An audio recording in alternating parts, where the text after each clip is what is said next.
on all of Paul's events and his story, all the merchandise that's available, his books, they're wonderful.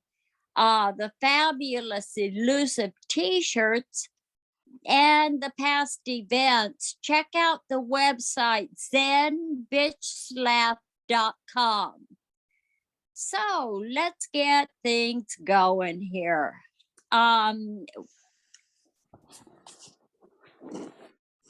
Today, I think let's go back to page 60, following the ABCs. Beginning with being convinced. Familiar saying. Being convinced we were at step 3, which is that we decided to turn our will and our lives over to the care of God as we understood him. Just what do we mean by that? And just what do we do? The first requirement is that we be convinced that any life run on self-will can hardly be a success. On that basis, we are almost always in collision with something or somebody, even though our motives are good. Most people try to live by self-propulsion. Each person is like an actor who wants to run the whole show, is forever trying to arrange the lights, the ballet, the scenery, and the rest of the players in his own way. If his arrangements would only stay put, if people would do as he wished, the show would be great. Everybody, including himself, would be pleased. Life would be wonderful. In trying to make these arrangements, our actor may sometimes be quite virtuous. He may be kind, considerate, patient, generous, even modest and self-sacrificing. On the other hand, he may be mean, egotistical, selfish, dishonest. But as with most humans, he is more likely to have varied traits. What usually happens? The show doesn't come off very well. He begins to think life doesn't treat him right. He decides to exert himself more. He becomes, on the next occasion, still more demanding or gracious, as the case may be. Still, the play does not suit him. Admitting he may be somewhat at fault, he is sure that other people are more to blame. He becomes angry, indignant, self-pitying. What is his basic trouble? Is he not really a self-seeker, even when trying to be kind? Is he not a victim of the delusion that he can risk satisfaction and happiness out of this world if he only manages well? Is it not evident to all the rest of the players that these are things he wants? And do not his actions make each of them wish to retaliate, snatching all they can out of the show? Is he not even the best, in his best moments, a producer of confusion rather than harmony? Our actor is self-centered, egocentric, as people like to call it nowadays. He is like the retired businessman who lolls in Florida sunshine in the winter, complaining of the sad state of the nation. The minister who sighs over the sins of the 20th century. politicians and reformers who are sure all would be utopia if the rest of the world would only behave. The outlaw safecracker who thinks society has wronged him, and the alcoholic who has lost all and is locked up. Whatever our protestations, are not most of us concerned with ourselves, our resentment, or our self-pity? Take it from there, Paul. Well, just let's add the next sentence. Can you hear me? Selfishness, self-centeredness, that we think is the root of our troubles. Yes. All right. So, and the next sentence. Okie dokie. Driven, I can keep going on, Paul. Let's You know finish me. this paragraph. Yeah. Driven by 100 forms of fear, self-delusion, self-seeking, and self-pity, we step on the toes of our fellows and they retaliate. Sometimes they hurt us, seemingly without provocation. But we invariably find that at some time in the past, we have made decisions based on self, which later placed us in a position to be hurt. All right. Thank you. You're welcome. Now, I think it's obvious when it talks about self-delusion, self-seeking, and self-pity. There's self, yeah? So self-delusion would be a manifestation of self, yeah? Delusion. Seeking, pity are manifestations of self, yes? We're not self. That we're distinctly different than that which is manifesting through us. That's really the essence of the solution, is that which has defeated us is foreign to us. Yeah, because if you don't see it as foreign, you may be seeing it as you. And then how the hell are you going to get out of your manifestations? Yeah. You're going to try to manage and control and change yourself, maybe even in the program of recovery. And isn't that described as self-seeking in a certain way? You're now trying to manage your life through recovery, just like you manage your life with drugs. Yeah, that would be self-seeking. Yes. Yes. Or is it an exemption, a hallowed exemption from the diagnosis because it's us in recovery? No, it isn't. Yeah. Got it. This is the thing about contempt prior to investigation.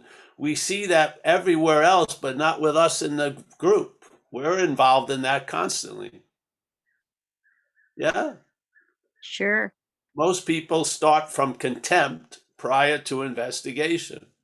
And maybe, hopefully, they work back, but a lot of times we don't.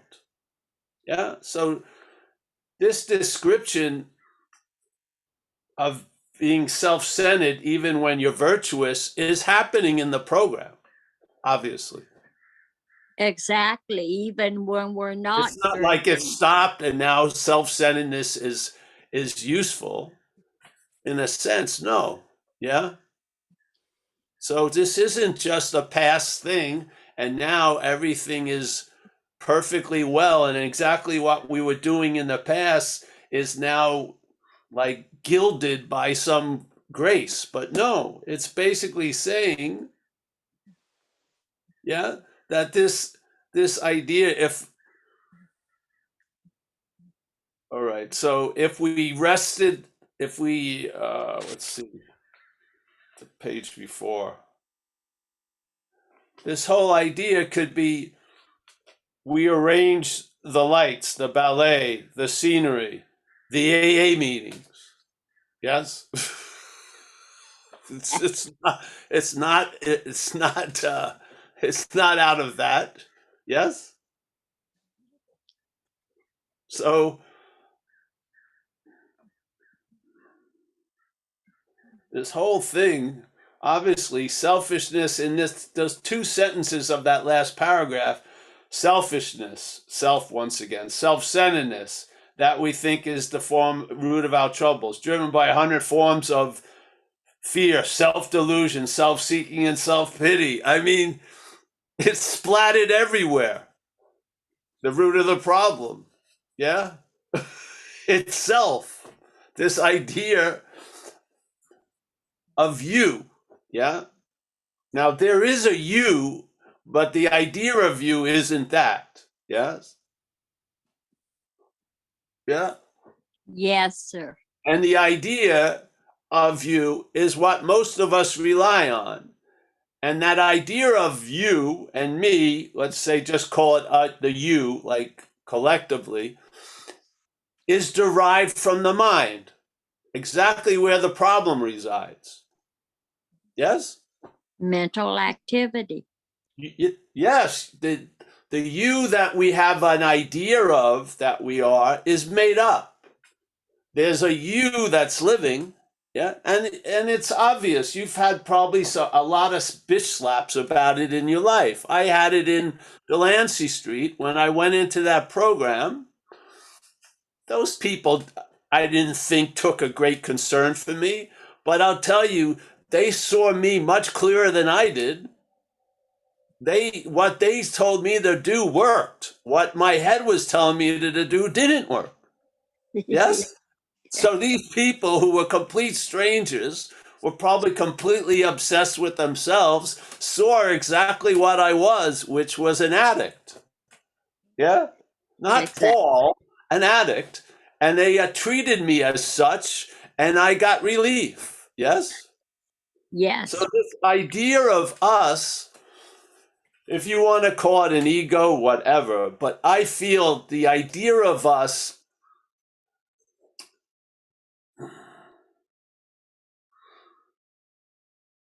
derives its reality from claiming a sense of us, the sense of what they call the I am, or in the Bible,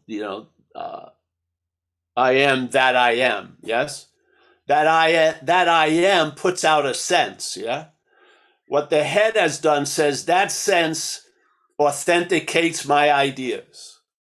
Yeah, so you're having a feeling of being Paul. But the original sense is not of Paul. It's a sense of onness or spirit, let's say. Yeah? The mental state claims that sense to verify its ideas. So you feel, yes, you have a sense of self. That's what it says. It's a very clear description. You have a sense of it. It's not a feeling, really. It's something else, a sense. You're picking something up. Now that what you're picking up, yeah, is really the existence of us, but the head makes it a verification of its ideas. Yeah? So the pulsing of us, the existence of us, is synonymous to the ideas of us in the head, completely, when it isn't. The sense of us, let's call it spirit, is not an idea from the mental state. It's prior to it. It's existence. It's that which is animating us. The ideas are not animating us. They're animating the mental states. Yes? Sense of entitlement, all this fucking shit. Yeah? So the self, costume that we the wear. mental activity claims the reality and then uses that claiming of the reality to verify its reality, which isn't true. It's making shit out of nothing, about nothing. It fucking lives as if time is real. Yet you have an experience of it. When you're having a good day, it goes really fast. If you're feeling like you're having a bad day, it goes very slow. What do you think? Time has gears, like a first gear and a reverse, that just completely responds to your condition? It's in our head. Yes? If the head's having a fucking bad time, it's excruciating. Good time, it's very fleeting. Why is that? You know, you're starting to enter a depression, time slows down. You're having a great time, it goes really fast. Because the head doesn't want you to have time to enjoy what you are. It wants to use time to enslave us to what we're not. Yes. Tell me it isn't different when you're having a good time. Yeah? Everything's moving quickly usually. And you'd love it to Sure it stop and is. slow down. But then the opposite happens when you're bummed out or feeling sick. It goes on seemingly for fucking ever.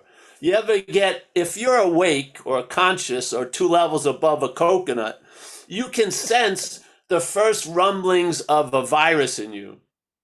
You can feel it. And then it has a very slow process. Yeah. And now you're witnessing the whole thing from the beginning, and you can't do anything about it. It's just slowly taking the body over, and it just goes on. And you've been through it before, and it doesn't help any. It just keeps going. Then the shit moves to the chest, then to the sinuses, da da da da da, and it just takes its fucking sweet time to move out. Yeah, love rushes in, seems to disappear. Spiritual awakenings are like lightning bolts. Yeah, they tend to not stabilize. Yeah, they don't. Most cases. Most people get driven crazy by enlightenment when it doesn't seem to stabilize in their day. Now they're chasing after that. Yes? Yeah. Because Yes. now the absence of the enlightenment is a bigger hell than they ever had before. They're like, fuck, I was free and now I'm really not. Yes? And it drags out. This is it. The whole story of you is resting on a sense of I am, that which we all share, existence. Yeah? The only way the sense of you could be derived, all the huffing and puffing in the mental state cannot produce that sense because it doesn't put out a sense. It's not existing in a way. It's mentally existing in time. Yeah? But what we are is existence, and it puts out a pulse. And that pulse has been claimed to imply it's the verification of you as the mental idea.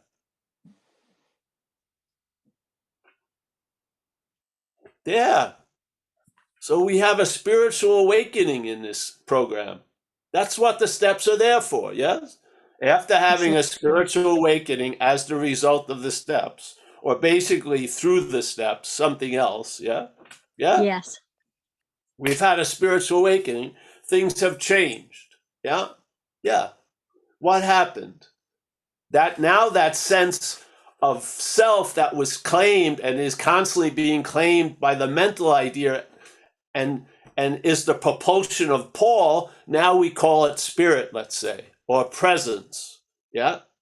Now, sooner or later, it's going to be you because it is you, but let's say you can't make that leap, so it's spirit or presence, and now you have a sense of something else. It's the same, you're just not, the head's calling it you, there's been an interruption. Yeah? There's been a loss of interest in that head calling it you, and now that interest has fell upon this unsuspecting inner resource. It's you, or a presence, or spirit, or God, whatever you want to call it. But inevitably, you're going to get to it's you. Yeah. Because if God is always available at all times, wherever you are, right where you are, it's you. Yeah.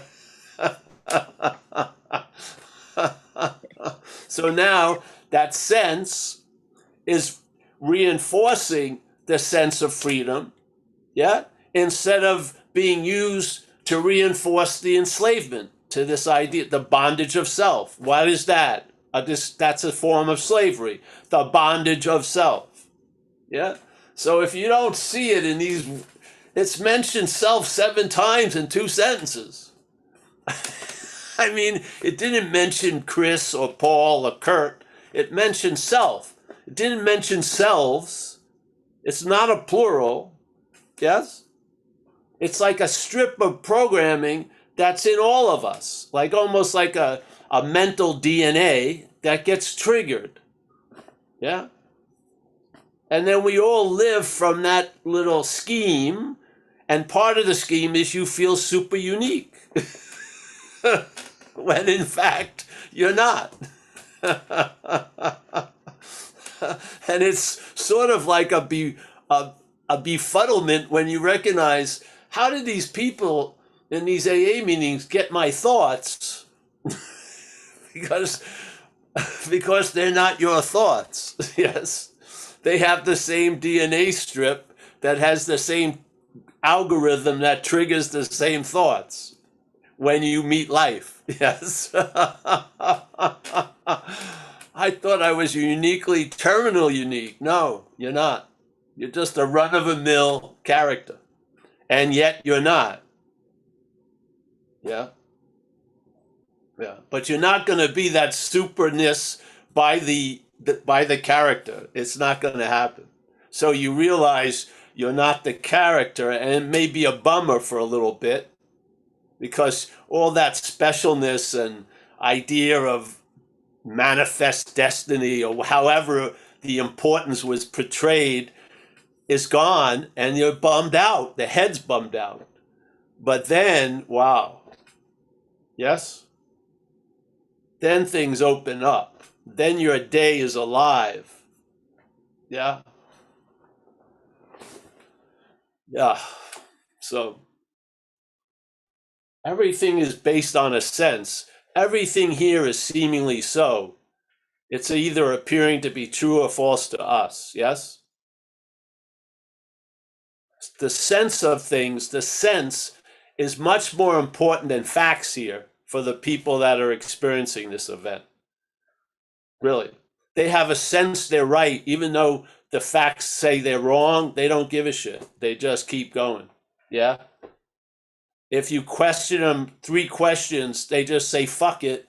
That's what I believe. Yeah?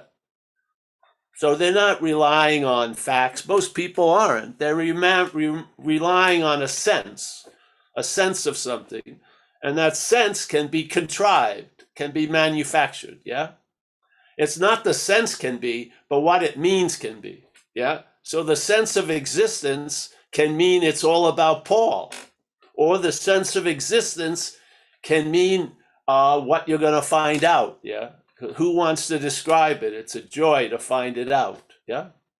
It's a joy to find out that you can enjoy peace of mind. There's an joy to find out feeling a presence, a new power flowing in. These are joys, yes?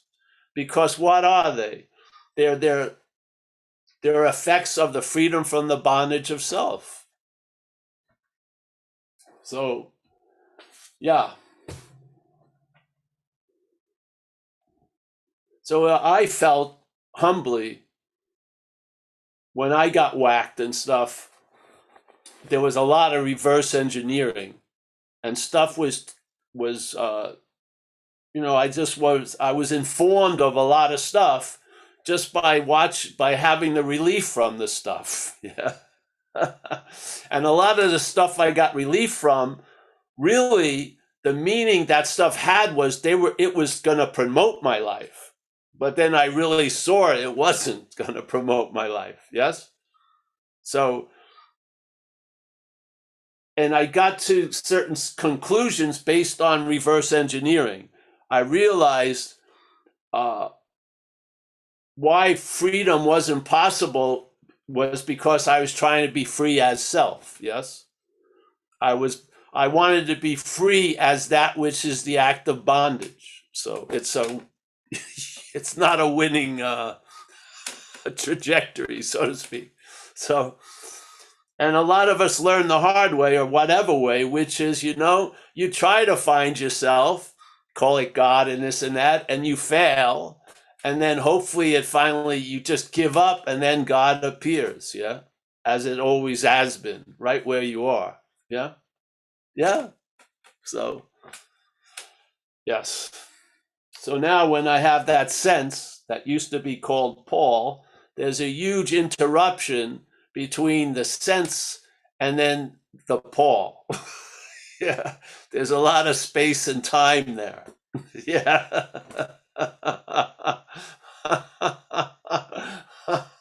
And there's no engineering projects to build a bridge from that sense to Paul.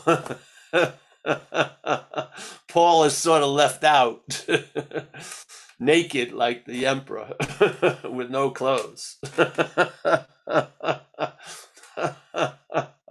So I rely on the sense, yes, not of Paul, but the sense of existence. Yeah. Yeah. It's the only thing that's producing a sense right now, anyway. Paul is not producing a sense. It's riding on a sense that's been claimed. Yeah. Being conscious, you're conscious of existence. You're conscious that there's an onness. Yes. Us humans, we have that ability. Now they're finding a number of animals do too, but there's a sense of the onness that we are. Yeah. Now a dolphin doesn't call himself Flipper. Yes. Humans give it the name. The dolphin's just a fucking dolphin, but it's rooted in a sense of that existence. So in a real way, it's probably a lot freer than we are. It's not thinking it's Flipper all day. I used to have a show. There was no other dolphin like me. I'm the Flipper. But this is what we do every day with not a we don't have a show. We are the show. We're the only channel that syndicates Paul, the life of Paul. We just keep buying, renewing the subscription.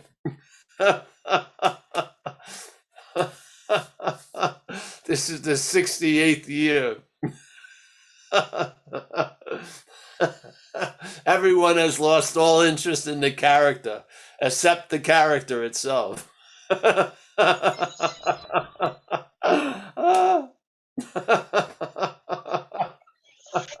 Yet the sense of I am still vibrating, always there. Yes? Yeah. So that's why I love the terminology of a sense of self. Yes, because self has to be attributed to a sense. Yeah. If you cut it off from that, you'll see the emperor with no clothes for sure. Yeah. So that same thing you called Paul, the verification of Paul, now it's spirit, let's say, if you want to give it a name. Well, let's just say it's really readily always available at all times, no matter what conditions you think you're in. That condition is stable existence. Yes. And I don't think you got to worry when it's taken away, because there won't be anyone there to notice that it was taken away. Yeah. The story of Paul is probably going to end exactly at the moment where existence is withdrawn from the story.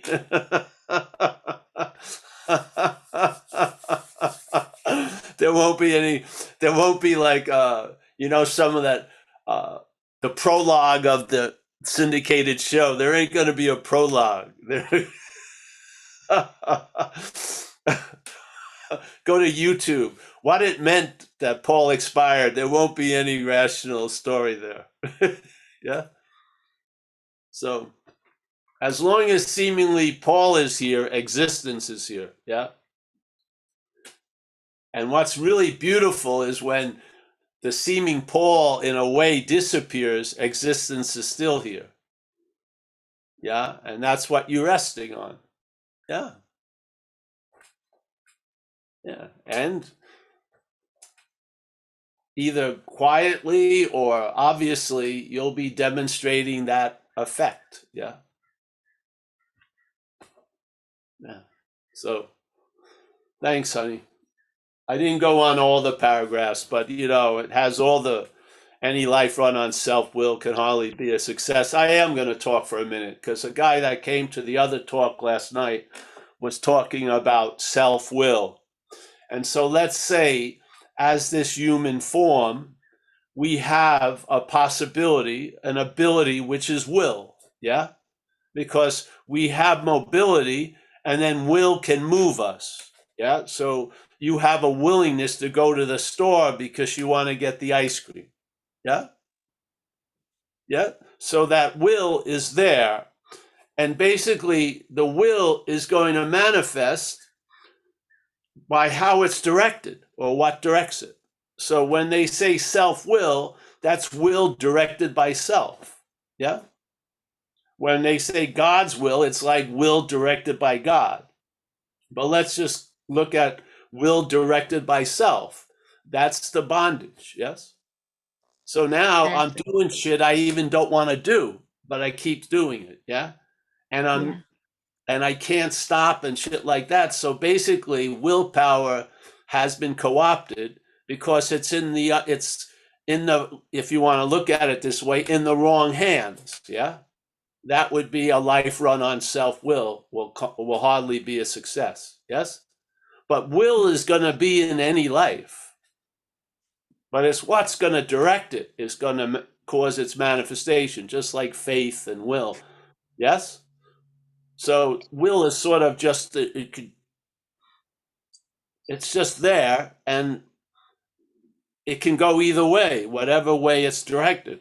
Yeah. So we've had the experience, and hopefully we come to the clear being convinced, like it said, any life run, meaning our life, on self-will was not successful, and a true faith or belief that it probably won't be successful if it keeps running the life. Yeah, that's like the spirit of the first step in a way.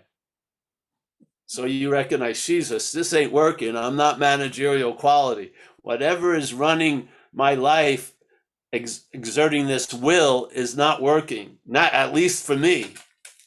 Yeah. So I admit that. And then step two, you start recognizing something is doing for you what you can't do for yourself. So another will is coming in that's contesting the older will, and seems to be winning. I haven't drank in 8 weeks. Yeah. That's what happened to me. So I came to believe that something greater than myself could restore me to sanity concerning the first drink, because it did. I'd been sober 8 weeks. Yeah. So now that will that used to, bring me to terrible places was bringing me to a meeting. Yeah, yeah. So it's everything here is not so much will and faith, it's what's directing the will and faith. Yeah. So if the head, which resides in the mind's directing the faith, it puts a lot of faith in the mind, which has failed us. Yes, the thought system has failed us terribly. Yeah. So now that recognizing that, and in this program, the will has been taken out of the hands of that thought system and put into principles and habits we have, like galvanized suggestions over the years of what you can do to recover from alcoholism. Yeah. And then the will gets aligned with that, and now you're sober. And then some days, a lot of people don't even notice when the obsession drops. They didn't even, because they're too busy living. But yeah. And they just wait a minute. Exactly. I don't feel like using it anymore. Wow. That's the effect of good orderly direction. Yeah. Of what? Will. Yeah. So, hey, thanks. I'm stoked today, like every day, because there is a solution. There is, isn't there? Yes. I'm completely stoked by that reality. Yeah. All right. Kurt had his hand up before. let me find Kurt here. I'm here. Thanks, Mickey. You're welcome. Yeah, this is a good meeting today, Paul. Thanks. You just triggered something in me that I remember a guy told me over 30 years ago, and he knew when he told me it I wouldn't get it, but he said, Kurt, I want to tell you something. He said, you're special. You're just not extra special. And I like that unsuspected inner resource. It's kind of like you really don't get that till you land there. You know, Well, yes, for sure. Yeah, you just don't get it because it's just so it's like the cosmic joke, isn't it? I mean,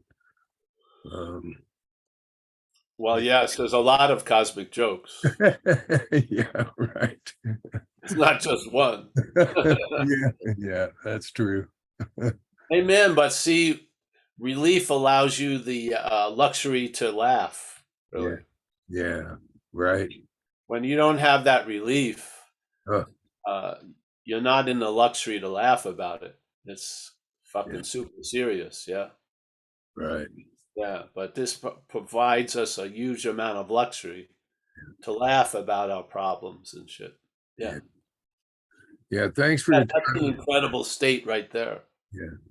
Yeah. Yeah. So thanks, Paul.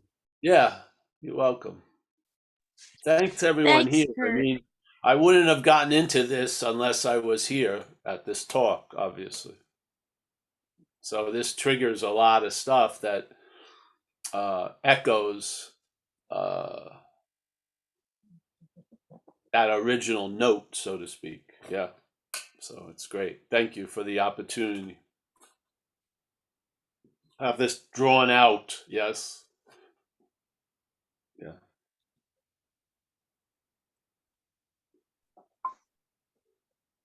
And Tyler has his hand up. Hi, Tyler. Yeah. That was amazing. I think one of the things, I mean, I'm sure there's. I can't hear you well. Can you hear him well? I can't. I can't. Can you hear me now? Let's see. Can you hear me better now? There Yes, you go. yeah. It's usually when there's headphones on or something. Somehow. Yeah, I realize I just taped these up. They're broken, so that's why I muffled the whole thing. This idea of what I realized when you were talking about the blame thing, right? We realized that we were sure that others were more to blame, right? And the only thing that's changed is that I'm not sure that others are more to blame. You know what I mean? Like the blame still comes, the blame is a big part of whatever manifestation of self from me. Yes. This blame of, and it's usually directed towards, well, anything, it can be directed towards anything, but I think that's one of the things is like this idea of we were sure. It's like, I'm not sure, but it still happens. You know what I mean? It still happens. The blame still happens, right? And well, yes, but that's going to be affected for sure by recovery. Yeah. It is. The thing is, blame, if you look at it in a schematic way, the blame is rooted in the sense of doership. Yes. So you were the doer, or you were the doer that should have done something that you didn't do. But the idea of being the doer, is where blame sort of thrives and shit. Yeah, because you think that person was the doer of your troubles, and then you see that you are the doer of your troubles. And then hopefully there's another wave because you'll see your role in things. And hopefully the third wave is to see the role of self in the doing. Yeah. Now, the third wave isn't really standardized in our community, I feel, yet, but it's going to be. But there is a third wave. So you see the whole thing of blaming everyone for everything is contested by the 4-column inventory, and you see your role in things. So then suddenly you start feeling the blame sometimes. But hopefully, even if you have the idea that alcoholism is a disease and it resides in the mind, you may get some relief from the doership there. And if you just stick with it, I feel, the waves of recovery are going to break down that wall of this stubborn sense of being the doer. And you're going to recognize self did a lot of shit through you that you wouldn't have done by yourself. Let's call it self. It's some other movement, but let's use AA terminology. Yeah? Yeah. So, Yeah. first you see the blaming others, then you see your role in things, and then you see self's role in things, hopefully. Yeah? Yeah. So, Yeah. that's one of the points The here. only I felt that let me 1 second. I felt that in the communities that I've been introduced to, it stopped at the two blames. Yeah. First it was blaming others, and then there was a recognition of my role in things. But then there could be the super policeman then blaming you now for the rest of your fucking life. Yes. So this isn't we're just showing you there's another wave that comes, which is seeing self's role and its manifestations in your life. Obviously, for those manifestations to appear, they had to do a lot of it through doing, and so that you were used for the doing, and then stuck with the idea you were the doer, which is the guilt and the shame and all that shit. Yeah. But truth wins out. It does. Over time, truth wins out. So you can keep entertaining it, and then there's relief comes.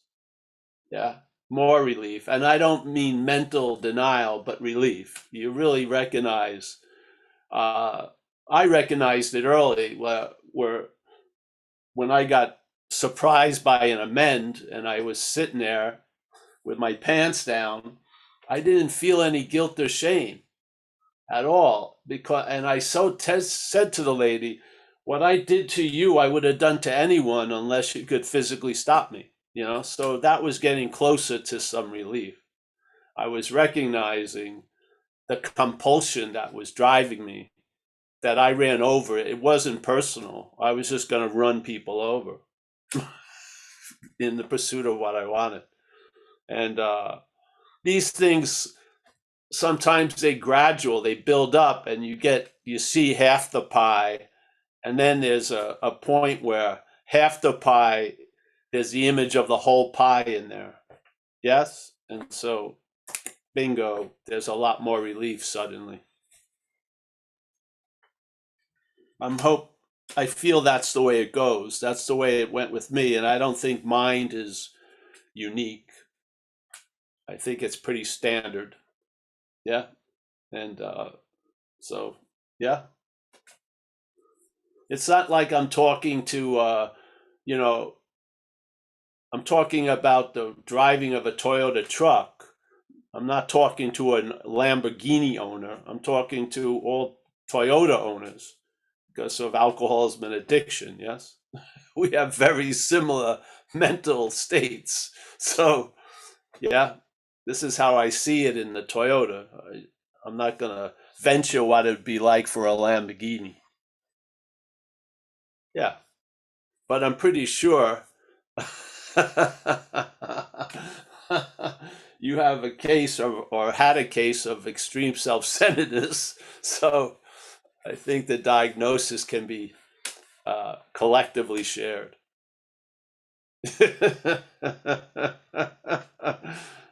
Yeah. So, yeah.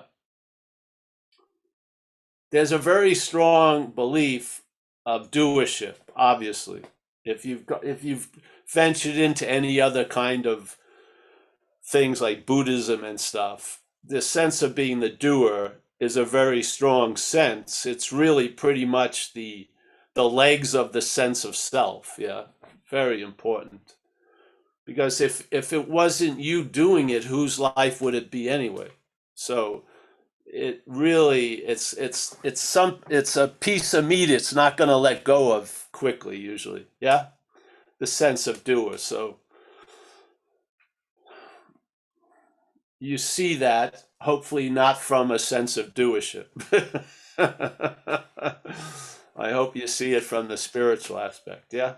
Yeah, I Well, think we this idea of trying to self-will faith is one of the things that kept me, I think, just stuck for so long. And I realized that it was like the opposite of self-willing faith was not something that I could do. Well, yeah, that's faith and will in self. So that's the thing. Yeah, so that's valuable to realize. Trying to have faith as self is faith in self. It's just the way it goes. Well, or it's a lack of faith because the faith's not coming. You know what I mean? Well, there's You know never what a I mean? lack of faith, really. It's just what's directing it. So, yeah, I feel in a way self directs faith to its own conception. What conceives it and gives it existence, the head, it puts a lot of faith in. We talk about it in We Agnostics on page 52, 53. We had a lot of faith in reason. We had a lot of faith in our thinking ability. Yes, I think that faith was directed there by the thinking ability. It wasn't well-founded faith. It wasn't. I just see faith as a force and aspects of what we call living directed. And we have two basic highways, which is either the infinite or the finite self. So there you go. And you know what it's like to have the finite self direct the faith. Yeah. I don't think we have to go in there. I'm hoping you're finding out what it's like for the infinite to direct the faith. Yes. In your life or this life. Yeah. I mean, you get to know the tree by its fruits, really. Yeah. Yeah. So I feel faith is a force. I believe will is a force. I don't think it's under anyone's control. I think, I don't know, in a sense, who knows what's moving it, but I can recognize what's moving it by its effects. And I've had the effects of a life run on self-will. And I may not be able to recognize it in all of its costumes, but I can see a lot of it. It sort of wears the same shoes, no matter what the costumes are. So if you look, you'll probably see the shoes of self. Come in like an angel. Wait a minute, you got those fucking army boots on. It's self. So yeah, for those who have the eyes to see, look down.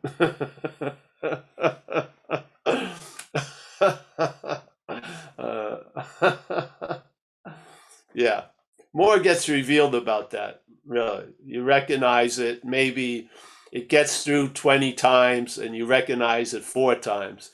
But after a while, you see the commonality of all of its appearances, and then the unique way it seems to be appearing is overseen by the commonality. So you recognize it much faster.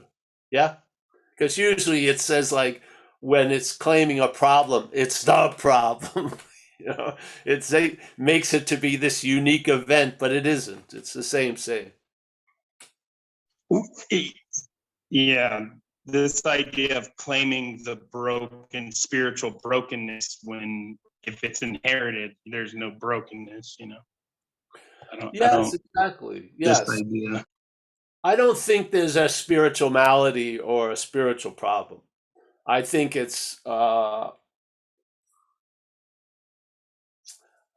I think they were using a different terminology for an aspect of the head. Yes. So the head isn't a malady. And I believe the daily reprieve is contingent on a mental condition that's stabilized by a spiritual condition. I don't believe we have to maintain a spiritual condition. What it looks like is we need to have a maintained mental condition, which we can't do as a mental condition. So we find it's the supervising aspect that's needed coming from a spiritual or whatever, some unsuspected place. Yeah. Yeah. So in other words, the mental can't discipline the mental in a way. Yeah. So Thank you. yeah, if it disciplines the mental, it becomes torture. You get tortured. You know, you you're punished severely by your smallest seeming mistake. It's not a very it's getting out its own sadistic yayas. It shows itself there though too, eh? Yes. Yeah. To be punished for so long about so little is something I witness in a lot of people. Yeah. So thanks, bro. Thanks, Tyler. Thanks, Paul. Thank you. Bruce has his hand up. Can we hear from Bruce? Yes, if he got his audio on, yes, we will hear from Bruce. Here, he's turned his audio on. All right. Hello, We're going everyone. to hear from Bruce now. Well, I can only be seen laughing off screen. You kind of just preempted any my question when mentioning the idea of a problem. It'll only take about a half a minute. So the coming up with, or like the seeking of a resolution from a problem, as if there is a problem to solve. There's like a seeing now of a debriefing. I mean, it's one thing to be stripped down to your underwear, so what's an underwear? What's the underwearing? As if there's a fig leaf, a leaf of the figure. So I don't know if you can have if you have any clarification on that thought. I don't think I got the thought clear. Well, that's what I'm asking. Oh yeah. I was just putting it in. That's just Bruce file. Well, crystal clear. I mean, it's clear that there's Christ in all, that there's Yeah. that awareness. Yeah. Okay. Yeah, that's nice. Yes. Yeah, it's amazing everything that's shared. That's, that I hear spoken out of your mouth seems to be what's being spoken everywhere. It's like like a debriefing, without that sense of I can see more, the I being the clothing or the robing of self. Okay, thank you for having the open door for this, allowing this to, come out. Thanks. Oh, anytime, Bruce. Yeah. I hope this platform is a win-win for everyone. Yeah. For me, stuff I probably wouldn't notice during the day gets brought out. So I get used in a way that my dog is going to bring out today, or other things I do probably. So, and it's nice to have that. It's good to have that thing. It's like a marathon runner. It's good to let it get out of the closet of normality to run around a little. Yeah. It's Like good. a leaving of absence. Yeah. It's good exercise. It's good exercise. So you And that's guys. what this meeting. That's what the meeting of the participants does for me.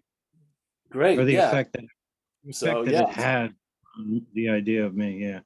Yeah. So it's great. It's a win-win. I'm totally into it. So. Wow. I mean, I want to Okay. thank. I just talked to David, the guy who set up these talks Tuesdays and Thursdays, he lives in England, and hadn't heard from him in a while. So I just talked to him, and shared my gratitude about that, because I probably wouldn't have come up with this. And and to share with to inform people here that David was the starter of all this, and there's so many people have done service, Kurt and Michael and Kerry and everyone, Jacob and everybody. This is we're all ingredients in the grand burrito here, so it's great. No effort by the group. That's great. Yes. So very cool. So I think that's it for the day now. We like to end with Bruce. Yes. Bruce is a nice final statement. So I think I'm gonna end it myself. I fulfilled my contract. Yes. So, hey, let me say goodbye to everyone. Michael, Stacy, nice to see you, my friend. Tomorrow also we're going to have a live meeting. It's going to be at our house in Novato. I'll try to let the people know who come to the live meeting. So yeah, everything's good. Kerry, always a pleasure. Mickey, you're gonna be the greeter of all my Zen Bitch Slap meetings. So we got a Oh, new job yay. every Tuesday, Thursday. I want you to greet Happy to people, do so. like it or not. You'll be greeted. I like it. All right. Well, I don't know if they will. I'm saying like it or not for them. I know you'll like it. All right, we got Alex and Jacob. Sans Alex right now. Tom in Washington. Nice to see you, Tom. John, Florida. Keep reading those books, John. Gail, there she is. Little pink cloud resident. Yeah, there she is. Nice to see you, Gail. Good to see you. Thank you, Paul. Oh, yes. We got Bruce, we got Tyler, we got Kurt Z, the main man of Redondo Beach. Yes. We got Walter and Roman, some of my favorite characters. Tommy. We got Al. Yes, he's a character in Vegas. We got Mark R. Nice to see you, Mark. Thanks, Paul. Joseph, as always, a pleasure. Joseph is in France. Jack G. He's in the Halloween spirit. There he is. Nina. Fantastic to see you, Nina. Yep. Yeah. We got Amy from Seattle. I always tell her to get off the road, but she likes to live large there. Yeah. Nice to see you, Amy. We got Flipper King Baby. Oh yes, we got the King Baby has arrived. Chris B. Senna. Let's see. We've got Dave B. Steve C. from San Diego. Chris B. I don't know who else. So, hey, thanks everyone. We'll see each other, I hope, soon. Yeah, and there is a solution. Hallelujah. You